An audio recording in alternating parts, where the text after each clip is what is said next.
समय भी एक जैसा है, टीचर भी एक ही है, क्लास भी एक ही है, सिलेबस भी एक ही है और इत्तेफाक की बात है कि टॉपर भी एक ही होता है। सभी बच्चे क्लास के अंदर टॉपर नहीं बना करते हैं। और यहाँ पे मैं बता रहा हूँ कि जीवन में दो रास्ते होते हैं, वो आपको चूज करना है। ये एक प्रतिस्पर्धा की तरह है, एक कंपटीशन की तरह है। अगर जीत आपके नसीब में हुई तो खुशियाँ आपके नसीब में है, वरना दुखों का रास्ता खुला है, दुखों का पिटारा खुला है। अब आपको डिसाइड करना है कि आपको किस तरफ जाना है। और यकीन मानिए कि जिसने ठान लिया है ना, और जिसने जज्बा रखा हुआ है कि हाँ फोड़ना है, इस बार कुछ भी हो जाए, वो सच में फोड़ के ही दम लेते हैं।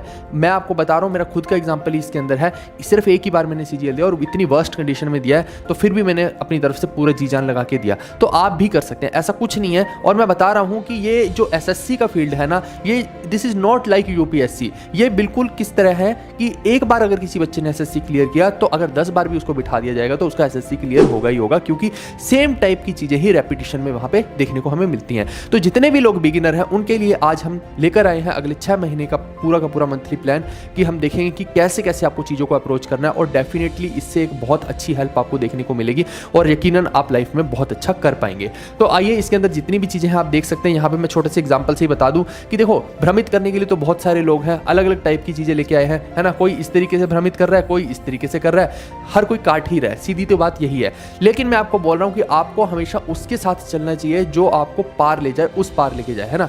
तो सीढ़ी चुनो तो ऐसी चुनो, वरना मत चुनो। ऐसी सीढ़ियां चुनोगे तो कहीं नहीं पहुंच पाओगे, ये याद रखना अपनी बात को। ऊपर तक पहुंचना है तो सही सीढ़ी को चुनिए, है ना, यानी कि जीवी कक्षा एप्लीकेशन को। एनीवेज, तो याद रखना कि मेहनत से एक दिन शोर होगा, याद रखना अपना भी एक दौर होगा, और ये यकीनन बहुत जल्द होगा। आप देखेंगे इस चीज को, ठीक है।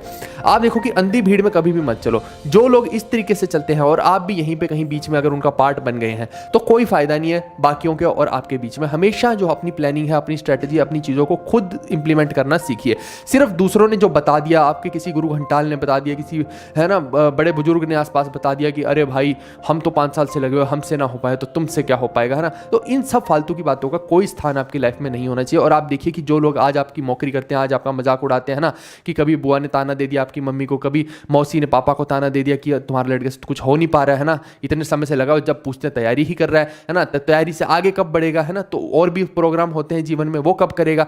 तो ये बहुत सारी ऐसी चीजें हैं जो आपकी लाइफ में इंपैक्ट डालती हैं, लेकिन मुझे लगता है कि इनको पार एक ही तरीके से पाया जा सकता है। इतनी मेहनत करो, इतनी मेहनत करो इस बार कि भैया फोड़ डालो। और ये लोग जो पहले ताने लेके आते थे, अगली बार बधाई लेके आए तुम्हारे घर पे, इस तरीके से आपको करना है। और मैं बता रहा हूं, अगर आप मेहनत नहीं करेंगे ना, जब जिस दिन रिजल्ट आएगा, पूरा यूट्यूब देखना कि रिजल्ट से भरा होगा, लोग अपने रिएक्शन डालते हैं, है ना, शॉर्ट्स डालते हैं, फोटोज डालते हैं, और वहां पे जब आपको स्थान नहीं मिलता ना उस जगह पे, तो बहुत दुख होगा। अभी इस वक्त समय है जिसके अंदर आप सारी की सारी चीजों को समेट सकते हैं, हर चीज को आज ही कंट्रोल में कर सकते हैं, और सफिशिएंट टाइम है अभी। आप बड़े से बड़े टॉपर को भी देखेंगे तो वो यही बोलेगा कि भैया 6 महीने के अंदर अगर आप जी जान से जेन्युइनली मेहनत करें ना, तो आप सच में क्लियर कर सकते हैं। मैं नहीं बोलता कि इंस्पेक्टर पक्का बनी जाएंगे, लेकिन अगर आप बिगिनर है ना और सिर्फ 6 ही महीने पढ़ रहे हैं, तो एक पोस्ट तो हासिल करी ही जा सकती है। खुद मैंने भी किया, और मैंने खुद अपनी आंखों से बहुत सारे लोग को देखा है ना, जो सच में शिद्दत से मेहनत करे थे, उन्होंने फोड़ा है। आप देखिए कि इस वक्त आज की डेट में जिस हिसाब का कंपटीशन है ना, आप बहुत ज्यादा कोई वैकेंसी 6-7 हजार आ जाए वही बड़ी बात होगी। इससे ज्यादा वैकेंसी की कोई ज्यादा उम्मीद रखिए भी मत, है ना। वैसे भी इलेक्शन हो चुके होंगे।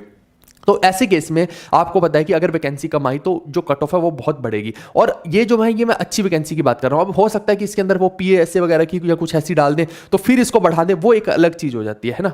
लेकिन जो मेन कोर एसएससी सीजीएल की जो वैकेंसी मैं उसकी बात कर रहा हूं, तो यहां पे देखिए, अगर कट ऑफ बढ़ेगी तो फिर आप ही के लिए समस्या होगी खड़ी। तो आप देखो कि पिछली बार 150 नंबर कट ऑफ गई, बेशक से टियर 1 तो देखिए क्वालिफाइंग था, लेकिन फिर भी इतनी कट ऑफ चली गई। और यही जो कट ऑफ है ना, ये पूरे का पूरा खेल बदल देती है। मेरे को अभी भी याद है कि पिछली बार इतने मैसेजेस, इतने फोन आए थे बच्चों की, सर आधे नंबर से मेरा रह गया, मेरा टियर 1 सिलेक्ट नहीं हुआ। तो कितना बुरा फील हुआ होगा उन लोगों को, आप सोच के देखिए, है ना, जो आधे नंबर से रह रहे हैं। तो इतनी मेहनत करो भाई, इस बार बिल्कुल भी कोई लूप होल मत छोड़िए। और बहुत सारे लोगों को तो मैंने देखा कि फाइनल में जाके भैया कीबोर्ड नहीं चल रहे हैं उनके, ऐसी ऐसी किस्मत भी हो जाती है भैया किसी किसी की तो। और कोई टाइपिंग में रह रहा है, पीएसए मिल गई, उधर टाइपिंग नहीं क्लियर हो रही है। तो बहुत सारे फैक्टर होते हैं, आपको हर एक फैक्टर को कंट्रोल में रखना पड़ेगा। जो आप मेहनत कर सकते हैं, जो आप पॉसिबिलिटीज को क्रिएट कर सकते हैं, आपको करके रखनी पड़ेगी। आप ये मत सोचिए कि एक चीज अच्छी होगी तो आगे सब कुछ अच्छा ही होगा। आप प्रिपेयर हमेशा वर्स्ट के हिसाब से ही करते हैं। तो इतनी कट ऑफ्स हैं तो उस हिसाब से ही प्रिपेयर करना पड़ेगा। कम से कम मुझे लगता है कि आपको 160 165 का टारगेट रखना चाहिए, तब जाके कहीं 150 के पास पहुंचोगे। और इसमें कोई हैरत की बात नहीं होगी अगर इस बार 155 160 भी कट ऑफ चली जाए। अगर वैकेंसी कम होगी तो कट ऑफ फिर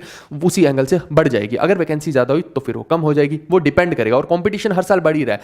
आज तक मैंने पूरी की पूरी एसएससी की हिस्ट्री में नहीं देखा कि भैया कंपटीशन कम हो रहा हो, बढ़ जरूर रहा है। तो आपको उसी एंगल से सारी की सारी चीजों को करना है। एक आइडियल जो स्टूडेंट है जो पेपर देगा, स्पेशली जो टियर 1 का देगा, तो वो अगर इंग्लिश करता है तो उसको 7 से 8 मिनट में इंग्लिश को कवर करना ही पड़ेगा। रीजन ये है कि भैया अब अगर तुम इतना इतना समय यहां बाकी के सब्जेक्टों को दे दोगे तो मैथ्स के लिए टाइम नहीं बचेगा, फिर तो तुम अप्रोच ही गलत कर रहे हो, वो कभी हो ही नहीं पाएगा सिलेक्ट तुम, तो फिर है ना वही वाली चीज है।